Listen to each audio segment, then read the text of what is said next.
ओम ह्रीं अर्हं णवोचिनारं नमः श्री वृषभदेवाय। आचार्यवर श्रीवर धीवर मानतुंग स्वामी महाराज अत्यंत भक्ति से भरकर वितराग सर्वोत्कर्यंत परमात्मा की भक्ति कर रहे हैं। भक्ति आगम ग्रंथों में भक्ति के दो स्वरूप रखे हैं। एक निश्चय भक्ति है जिसमें ध्याता और ध्येय दोनों एक ही हैं, बाहर में अन्य कोई नहीं है। और व्यवहार जो भक्ति है, उस व्यवहार भक्ति में दो हुआ करते हैं। एक आराधक, आराधना करने वाला, और एक आराध्य, जिसकी आराधना की जा रही है। यहाँ भगवान जिनकी आराधना की जा रही है, ऐसे परम आराध्य रूप वीतराग अरिहंत देव की गुणों की महिमा निरंतर बता रहे हैं। वे सर्वज्ञ देव कैसे हैं और उनकी क्या क्या विशेषताएं हैं, जिससे भक्ति करने वाले के चित्त में उनके आराध्य के प्रति ऐसा आकर्षण पैदा हो जाए, ऐसा आकर्षण पैदा हो जाए कि फिर छोड़ने का भाव आने पर भी वो छोड़ ना पाए। तो अब वे अपने आराध्य के निर्दोष पने को सामने रख रहे हैं कि वे परम पिता मेरे प्रभु अरहंत देव कैसे हैं। वे दोष रहित अत्यंत गुणवान हैं और ऐसे गुणों का पूर्ण, ऐसे गुण उनमें आकर समा गए कि अब दोषों को वहाँ टिकने का स्थान भी नहीं है। गुण ही गुण से वे ऐसे भर गए कि अब दोष वहाँ टिक ही नहीं सकता। दोष के लिए कोई स्थान वहाँ रहेगा ही नहीं। आइए देखते ऐसी निर्दोषता को कि जहाँ दोषों को कोई स्थान न मिला। श्लोक नंबर 27। दोष रहित गुणवान गुणों के स्वामी को विस्मयोत्र यदि नाम गुणै रसेसैस् त्वं संसृतो निरवकाश तया मुनीश दोषै रूपात्र विविधाश्रय जात गर्वै स्वपनान्तरेऽपि न कदाचिदपीक्षितोषि।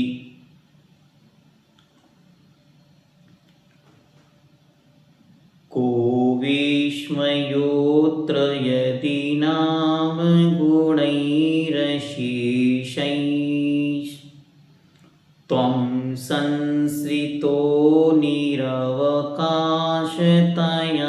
मुनीश दोषैरुपात्र विविधाश्रयजातगर्वै स्वप्नान्तरेऽपि न कदाचिदपीक्षितोषि।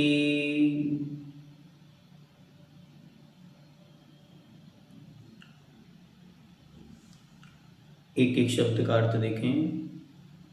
को क्या,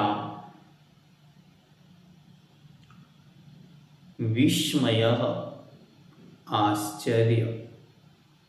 क्या आश्चर्य है। अत्र, अत्र मतलब यहाँ अथवा इस विषय में, इस विषय में, इस संदर्भ में यहाँ पर क्या आश्चर्य है। यदि, यदि नाम, यदि नाम गुण अशेषैः, यदि नाम गुणैरशेषैः, यदि नाम मात्र के लिए भी गुण अशेषैः अर्थात समस्त गुण ही, गुणों के द्वारा, त्वाम अर्थात आप, तुम, संसृताः संसृत आश्रित हुए हो। हे प्रभु, इसमें क्या आश्चर्य है। यदि आप पूर्णतया अशेषैः अर्थात समस्त गुण ही, गुणों के द्वारा, समस्त गुणों के द्वारा आप संसृत आश्रित हुए हो, अर्थात सारी गुणाकर आप में ठहर गए हैं। क्यों। निरवकाशतया, निरअवकाशतया, अवकाश मतलब रहने का स्थान, और निरवकाश अर्थात जगह नहीं मिलने के कारण। हे प्रभु, जगह नहीं मिलने के कारण वे सारे गुण आपके आश्रित होकर ठहर गए हैं। दुनिया में जितने भी अच्छे अच्छे सुंदर सुंदर गुण थे, वे सारे के सारे गुण आपके आश्रित होकर ठहर गए हैं, अर्थात आप में मौजूद हो गए हैं। मुनीश, मुनियों के ईश्वर, मुनियों के स्वामी, मुनियों के नाथ। और क्या हुआ। तो कह रहे हैं दोष ही, अर्थात दोषों के द्वारा, उपात्त अर्थात प्राप्त हुए, विविध अनेक आश्रय आधार जात उत्पन्न गर्वही हुए हैं। अहंकार जिनको ऐसे, तो प्राप्त हुए अनेक आधार से उत्पन्न हुआ है अहंकार जिनको, ऐसे दोषी, दोषों के द्वारा स्वप्नांतरे भी, स्वप्न में भी, कदाचित अपि कभी भी, न इच्छतः असि नहीं देखे गए। कितना सुंदर भगवान का चित्रण वे कर रहे हैं। कह रहे हैं कि हे प्रभु, दोषों के द्वारा प्राप्त हुए अनेक आधार से उत्पन्न हुआ है अहंकार जिनको, क्योंकि दुनिया में उन्हें अनेक आधार मिले हैं, तो उपात्त अर्थात प्राप्त हुए हैं, विविध अर्थात अनेक, आश्रय अर्थात आधार, जात गर्व ही उत्पन्न हुआ है गर्व, मद, अहंकार, घमंड जिनको, ऐसे दोषों के द्वारा स्वप्न अंतरेपि, स्वप्न में भी, स्वप्न के मध्य में, बीच में भी, अपि भी, कदाचित कभी, अपि भी कदाचित भी, न इच्छतः असि नहीं देखे गए हो। जिन दोषों को दुनिया में बहुत आश्रय मिले, उन दोषों ने कभी स्वप्न में भी आपकी ओर नहीं देखा, क्योंकि आप पूर्णतया गुणों से ऐसे भरे हुए थे कि अब वहां स्थान ही नहीं बचा। और दुनिया में गुणों के लिए कोई स्थान नहीं था। वे सारे गुण आप में आकर ठहर गए और दोषों को सारे संसार में स्थान तो मिला, लेकिन आप में कहीं भी स्थान नहीं मिला। शब्दों को थोड़ा सा आगे पीछे करना तो अर्थ अच्छे से बनेगा। ठीक है, फिर से देखते। कहा अर्थात क्या, विस्मयः आश्चर्य, अत्र यहाँ, यहाँ क्या आश्चर्य है, या इसमें क्या आश्चर्य है, इस बात में क्या आश्चर्य है। कोई आश्चर्य की बात नहीं है कि यदि नाम गुणैः अशेषैस्त्वं संसृतो निरवकाशतया, निरवकाशतया अवकाश अर्थात स्थान ठहरने का आश्रय नहीं मिलने से जितने भी गुण थे वे अशेषैः अर्थात समस्त गुणैः गुण आपके आश्रित हो गए। मुनीश, हे मुनियों के ईश। और दोष ही, जितने भी दोष थे वे उपात्र विविध आश्रय, क्योंकि उन्हें दुनिया में बहुत आश्रय मिले थे, इसलिए जात गर्व ही वे मद से चकचूर वे संपूर्ण दोष स्वप्नांतरेपि, स्वप्न में भी आपकी ओर अथवा आप में देखे नहीं गए, क्योंकि आप पूर्णतया निर्दोष हैं और वे दोष आप में ठहर नहीं पाए।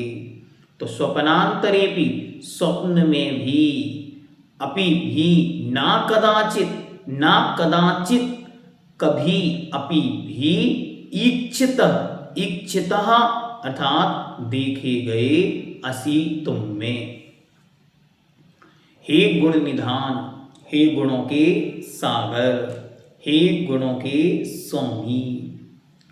गुणों को संसार में अन्य स्थान नहीं मिला, इसलिए वे आपकी शरण में आ गए। जितने भी गुण थे वे सारे गुण आप में आकर समा गए, परंतु दोषों को अन्य स्थानों की कमी नहीं थी, इसलिए वे दोष मद में थे, घमंड में थे, अहंकार से भरे थे। ऐसे दोष इसलिए वे स्वप्न में भी आपके पास नहीं आए। तात्पर्य यह है कि आप गुणवान हैं, आप दोषों से पूर्णतया रहित हैं, आप में एक भी दोष नहीं है। हे गुण निधान, पीक्षितोसी नहीं, उसको पूरा शब्द को फिर से देखें। कदाचित पहले शब्द निकलेगा कदाचित अर्थात कभी, फिर शब्द निकलेगा अपि, अपि, कदाचित फिर आएगा अपि, अपि मतलब भी, और फिर शब्द आएगा ईक्षितः, और फिर अंतिम शब्द है असि, ऐसे अर्थ निकलेगा। कदाचित अर्थात कभी, अपि मतलब भी, इच्छिता मतलब देखे गए, असि आप में, तुम में से बन जाएगा। हो, असि शब्द आता हो, अस्ति, इसी प्रकार से असि होता। संसार के समस्त गुणों ने सघनता से आपका आश्रय ग्रहण किया है, कारण कि उन्हें अन्य आश्रय नहीं मिला, और दोषों ने यह सोचकर अभिमान से आपकी ओर देखा भी नहीं। उन्होंने सोचा कि जब संसार के सभी देवों ने, सभी मानवों ने, सभी व्यक्तियों ने हमें अपना आश्रय दिया है, तब हमें एक जिनेंद्र देव की क्या आवश्यकता अथवा परवाह है। उन्होंने आपको स्वप्न में भी देखने की इच्छा नहीं की, इसलिए कोई आश्चर्य की बात नहीं कि यदि आप में गुण ही गुण विद्यमान हैं, दोष एक भी नहीं है। को विस्मयोत, इसमें कोई आश्चर्य नहीं है कि प्रभु में एक भी दोष नहीं है, वे पूर्णतया निर्दोष हैं। कारण दोषों को वहाँ स्थान ही नहीं मिला, इसलिए उन दोषों ने उन प्रभु की ओर देखा ही नहीं। और वे दोष सारे संसार में अलग अलग स्थान उनको मिल रहे थे, तो वे अलग अलग स्थानों में ठहर गए और जिनेंद्र भगवान उन दोषों से हमेशा के लिए रहित हो गए, परम पवित्र, निर्मल और विशुद्ध हो गए। इसलिए हमको क्या करना, हमें निरंतर अपने गुणों को देखना है और उन गुणों को निरंतर निरंतर वृद्धिंगत करना है, क्योंकि ये नियम है, ये सिद्धांत है कि जिस ओर आपकी दृष्टि जाती है वे चीजें बढ़ने लग जाती हैं। इसलिए क्या करना, निरंतर अपने गुणों को वृद्धिंगत करना है। इसको भगवान अमरचंद देव सूरी ने नाम दिया उपब्रहण। सम्यक दर्शन के 8 अंगों के अंतर्गत एक उपब्रहण नाम का अंग है और उपब्रहण नाम का अंग कह रहा है निरंतर अपने गुणों की वृद्धि करें, आत्म गुणों को बढ़ाएं। और निरंतर निरंतर जब आत्म गुणों में वृद्धि होती है तो धीरे धीरे स्वतः ही अपने दोष समाप्त होने लग जाते हैं। दूसरा प्रोसेस है अपने गुणों को निरंतर वृद्धिंगत करना और दूसरा निरंतर अपने दोषों को कम करना। लेकिन हमारा चिंतन, हमारा उपयोग हमेशा दोषों को देखता तो है लेकिन कम नहीं करता। क्या? अच्छी तरह देखें, हमारा उपयोग चिंतन कभी कभी बैठकर दोषों की ओर देखता तो है लेकिन दोषों को कम नहीं करता।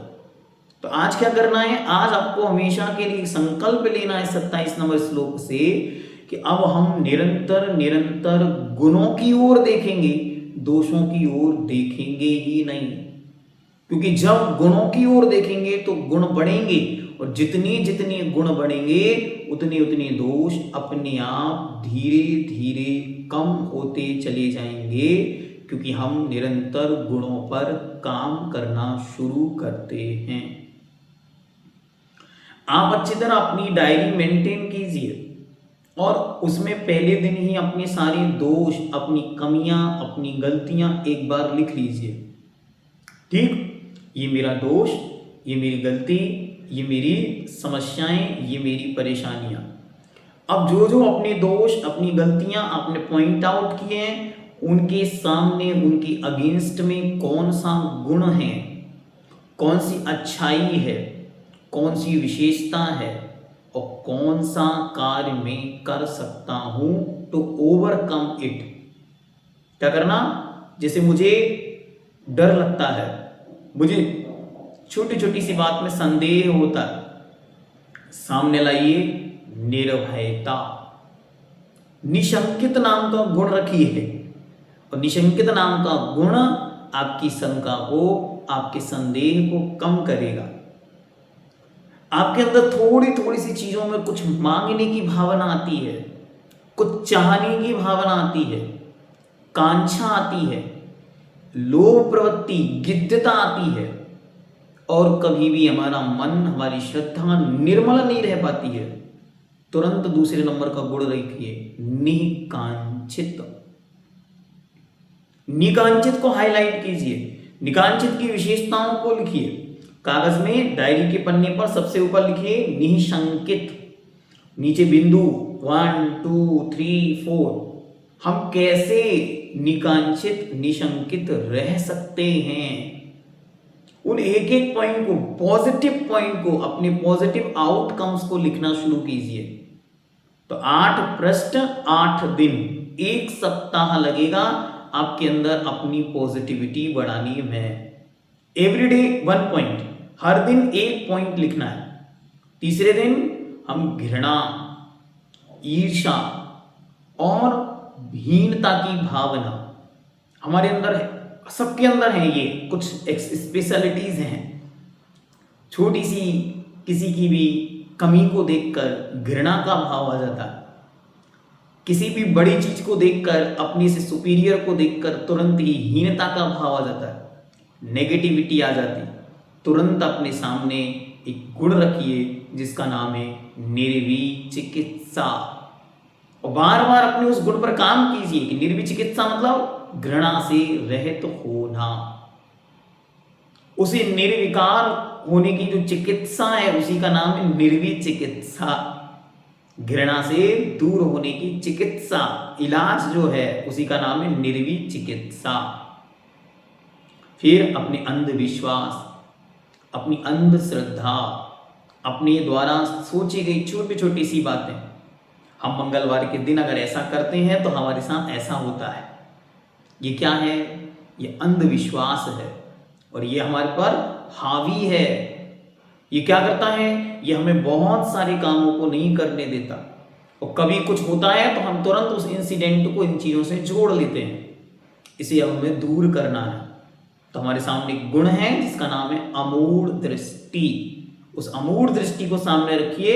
एंड हाउ कैन बी अमूढ़ दृष्टि, मैं कैसे अपने अंदर उस अमूढ़ दृष्टित्वपने को बढ़ाऊं।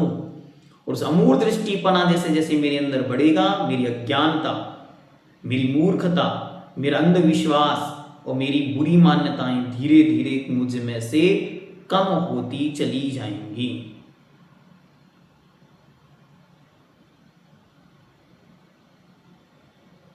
अब नेक्स्ट आगे बढ़ें और अपने अंदर दूसरों के दोषों को देखना, दूसरों के दोषों को कहना। किसी से भी हम तुरंत ही बोल देते हैं और किसी किसी के पीठ पीछे बोलते हैं, लेकिन हमारा स्वभाव ऐसा होता चला जाता है कि हमें दोष दिखते हैं और हम दोषों का वखान करते हैं। हमेशा इस बात को ध्यान रखें कि कभी भी किसी की भी गलतियों को नहीं देखना है। क्यों? क्योंकि जिसकी आप गलतियां देखेंगे वो आपका पक्का दुश्मन बन जाएगा। पहला सूत्र। दूसरा, कभी भी किसी की भी गलतियां नहीं बोलना, क्योंकि आप जिसकी गलतियां, जिसके दोष बोलेंगे आप उसके दुश्मन बन जाएंगे। और तीसरा, अगर कोई आपके अंडर में नहीं है तो कभी भी उसकी गलतियों को सुधारने का प्रयास नहीं करना, वरना वो आपसे कशाय बांध लेगा। समझ में आ रहा है? हाँ, थोड़ा डीप जा रहे हैं लेकिन आपको बहुत अच्छी तरह इसको समझना। अगर आज का विषय आपके दिमाग में बैठ गया तो आपका सम्यक दर्शन तो मजबूत करेगा ही करेगा। आपका लौकिक जीवन व्यवहार इतना सुंदर हो जाएगा कि व्यवहारिक जीवन से लोग प्रभावित होंगे और प्रभावना नाम का अंग बढ़ेगा। हम लोग छोटी छोटी सी बातों में जो गलतियां कर रहे हैं उसके कारण ही लोग हमको अवॉइड कर रहे हैं। इसलिए क्या करना? पहला काम, कभी भी किसी के दोषों को नहीं देखना, कभी भी किसी के दोषों को नहीं कहना। और तीसरा, जो आपका अधीन नहीं है उसके दोषों को सुधारने का काम नहीं करना। अगर ये तीन काम से आप बच जाएंगे तो आपके अंदर उपगूहन नाम का अंग अपने आप प्रकट हो जाएगा। और ये उपगूहन नाम की क्वालिटी बढ़ानी है, दोषों को ढकना है। कितना सुंदर चिंतन है भगवान का। भगवान निकराश सर्वज्ञ देव कह रहे हैं कि हे पवित्र आत्माओं, आपको दोष देखने ही नहीं, दोष बोलने ही नहीं, दोषों पर कोई काम नहीं करना, गुणों पर काम करना है। इसी का नाम है उपगूहन। और नेक्स्ट, अच्छी तरह आगे बढ़े, स्थितीकरण। क्या? स्थितीकरण। कभी भी किसी भी स्थिति में किसी को भी गिराने का प्रयास नहीं करना। किसी भी चीज में उठा नहीं सकते, बढ़ा नहीं सकते तो कम से कम गिराएंगे नहीं, ये काम जरूर करें। दूसरा काम, हमेशा छोटी छोटी चीजों की प्रशंसा करें। अच्छी होने पर, गड़बड़ होने पर नहीं, अच्छी होने पर छोटी छोटी चीजों की प्रशंसा करें। तीसरा, अच्छे कामों को हमेशा करते रहें। चौथा, अच्छे कामों में हमेशा जाते रहें। पांचवा, जितना हो सके दूसरों को अच्छे काम करने की प्रेरणा देते रहें। इससे क्या होगा? इससे स्थितीकरण मजबूत होगा। और नेक्स्ट क्या कहा? वात्सल्य। वात्सल्य क्या है? वात्सल्य अर्थात प्रेम, एक निस्वार्थ प्रेम सबके प्रति। दुनिया में हर एक व्यक्ति को, जिसको आप इन आंखों से देख रहे हो, उनके प्रति एक प्रेम का भाव होना चाहिए, जिसको आचार्यों ने कहा सत्वेषु मित्रिम, सबके प्रति मित्रता का भाव, ये पहला प्रेम। दूसरा प्रेम, जो मुझसे किसी भी चीज में बड़े हैं, ज्ञान में, धन में, उम्र में, श्रद्धा में, चारित्र में, तप में या रिश्ते में, या किसी भी प्रकार से जो मुझसे बड़े हैं, उनके प्रति प्रमोद का भाव, मतलब उनको देखते ही मुस्कान होना, उनको देखते ही आंखों में एक चमक होना, उनको देखते ही हाथों का जुड़ जाना, इसका नाम है प्रेम, जिसे आचार्यों ने नाम दिया गुणेषु प्रमोदम। और तीसरा प्रेम क्या है? क्लिष्टेषु जीवेषु कृपा परत्वम, जो दीन है, हीन है, गरीब है, दुखी है, परेशान है, बीमार है, उसे सहारा देना, उसे इतना कह देना मैं हूं ना, इतनी मात्र में उसके अंदर एक संबल आ जाएगा, उसे सहारा मिल जाएगा, इसका नाम है प्रेम, इसे कहते हैं करुणा। और अंतिम प्रेम क्या है? अंतिम प्रेम थोड़ा सा डिफिकल्ट है। क्या? जिनसे आपकी बनती नहीं, उनसे दूरी बना के रहना, इसे कहते हैं माध्यस्थ भावम विपरीत वृत्तौ, उनके काम में टांग नहीं अड़ाना।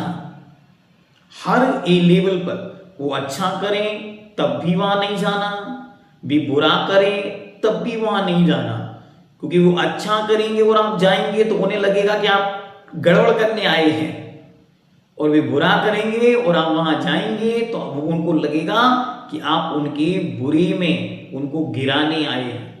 इसलिए उनका अच्छा हो, उनका बुरा हो, उनके साथ न राग हो, न उनके साथ द्वेष हो, इसी का नाम है माध्यस्थ भावम विपरीत वृत्तौ, जिनकी वृत्ति उल्टी है, जो हर चीज में उल्टा ही सोचते हैं, जिनका हम अच्छा करें, हम जिस दिन उनसे जय जिनेंद्र करें तो उस दिन उनको क्या लगता, हाँ कोई काम बनवाना होगा इसलिए ये जय जिनेंद्र कर रहा है। जिस दिन हम जय जिनेंद्र नहीं करें तो उस दिन उनको क्या लगता है, बहुत घमंडी है ये, तो भाव बढ़ रहे हैं आज। तो ऐसे लोगों से क्या करना? ऐसे लोगों से 1 किलोमीटर की दूरी बना के रखना, इसको बोलते हैं माध्यस्थ भावम विपरीत वृत्तौ। ये प्रेम है, किससे? ये आत्म प्रेम है। अगर आपको लड़ाई नहीं, झगड़ा नहीं करना है तो उन लोगों से स्वतः दूरी बना लो, ठीक है? तो गलत से दूरी बनाना भी अच्छा है।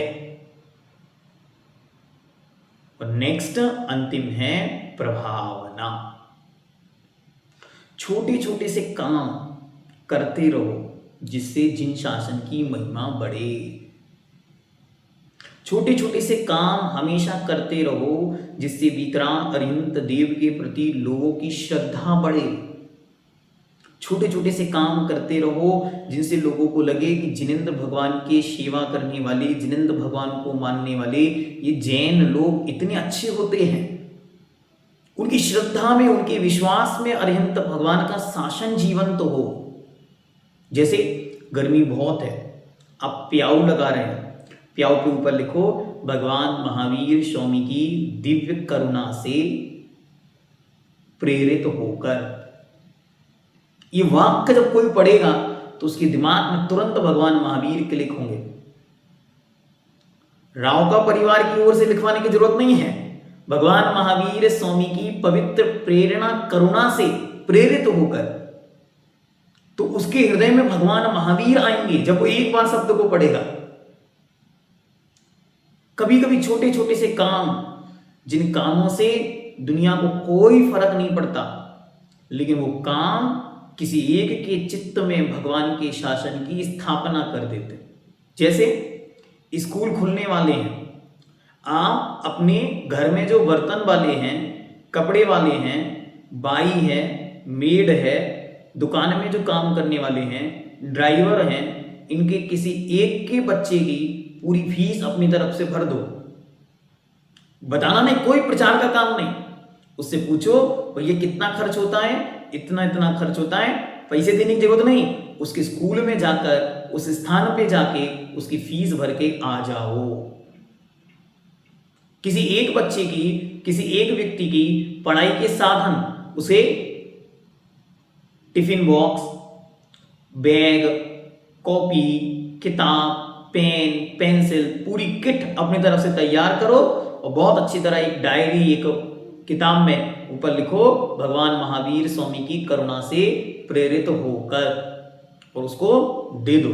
जब जब वो उस डायरी को, उस किताब को, उस कॉपी को खोलेगा, उसके हृदय में भगवान महावीर स्वामी का शासन, जिनेंद्र भगवान का शासन सामने आएगा। इसका नाम है प्रभावना। प्रभावना बहुत डीप है। हम बाहर में बहुत बड़ा बड़ा महोत्सव करके प्रभावना का भाव अकेला करते हैं। छोटी छोटी सी चीजों से भी प्रभावना होती है। किसी के चित्त में जिनेंद्र भगवान के चित्त को अंकित कर देना, इसी का नाम प्रभावना है। क्या? किसी के हृदय में जिनेंद्र भगवान के शासन को अंकित कर देना, इसका नाम प्रभावना है। इसलिए ये गुण है प्रभावना। किन कामों से अप्रभावना होती है वो हम नहीं करेंगे, ये पहली प्रभावना। और जिन कामों से दूसरों के चित्त में अरिहंत भगवान के शासन की महिमा बढ़ती है, ऐसे काम मैं धीरे धीरे बढ़ाना शुरू करूंगा। धीरे धीरे बढ़ाओ। आप मॉर्निंग वॉक पर जाते हैं, किसी एक को जय जिनेंद्र करना शुरू करो। राम राम बोलते, हाँ राम राम के साथ जय जिनेंद्र बाद में बोलो, लेकिन शुरू करो। एक व्यक्ति जय जिनेंद्र बोलना सीख जाएगा। आपके यहाँ कोई काम करने वाला भद्द परिणामी है, अच्छा जीव है, उसको रोज जय जिनेंद्र बोलना शुरू करो। कभी कभी उसे णमोकार मंत्र का एक पद णमो अरिहंताणम ऐसा बुलवाना शुरू करो। ये प्रभावना है। अपनी दुकान में काम शुरू करने के पहले सामूहिक रूप से सब लोगों को इकट्ठा करके सब लोगों से एक बार णमोकार मंत्र बुलवाओ। इसका नाम है प्रभावना। तो रोज रोज रोज रोज थोड़ा थोड़ा करने से ही उनकी चित्त में जिनेंद्र भगवान के शासन की महिमा बढ़ती है। एक और बहुत अच्छा काम, कभी भी कोई पर्व है, कल्याण का दिन है, मानो दिवाली का दिन है, महावीर जयंती है, अथवा आचार्य भगवंत का दीक्षा दिवस है, इन दिवसों में क्या करो? इन दिवसों में अपने आस पड़ोस में जो अजैन लोग हैं, इन लोगों को मिठाई बांटो, इनको मिठाई खिलाओ और उनको बताओ आज हमारे भगवान महावीर स्वामी को मोक्ष की प्राप्ति हुई थी। इस खुशी में मैं आपको, दिवाली की खुशी नहीं, क्योंकि दिवाली अलग त्योहार है, वो सामाजिक त्योहार है, उसमें तो आप बहुत खर्चा कर रहे हैं, लेकिन भगवान महावीर स्वामी आज मोक्ष गए थे, इसकी खुशी, इसकी प्रभावना लोगों के चित्त में कैसे अंकित हो, इसे आगे बढ़ाना, इसका नाम प्रभावना है। तो वीतराग अरिहंत महाप्रभु के पवित्र शासन को जगत के चित्त में अंकित करने के लिए मुझसे जो बन पड़े वो मैं अच्छे अच्छे काम करूं, और जिससे अप्रभावना होती है ऐसा कोई भी काम मैं ना करूं। तो आज से आप लोग अपनी डायरी मेंटेन करेंगे ना, डायरी के 8 पन्ने, एक एक पेज पर ऊपर लिखो निशंकित। पॉइंट नंबर 1, क्या क्या मुझे नहीं करना, क्या क्या मुझे करना। पॉइंट पेज नंबर 2, निकांचित, क्या क्या मुझे करना, क्या मुझे नहीं करना। पेज नंबर 3, निर्वी चिकित्सा। पेज नंबर 4, अमूढ़ दृष्टि, उपगोहन, स्थितीकरण, वात्सल्य और प्रभावना। ठीक है, थोड़ा थोड़ा करने से एक दिन बहुत विशाल हो जाएगा। ओम ह्रीं नरहं सर्वदोष विमुक्ताय निर्दोष स्वरूपाय क्लीं महाविदक्षर संहिताय हृदय स्थिताय सर्वविघ्नोपद्रव निवारकाय श्री वृषभनाथ परमेश्वराय नमो नमः। जैनम जयतु शासनम।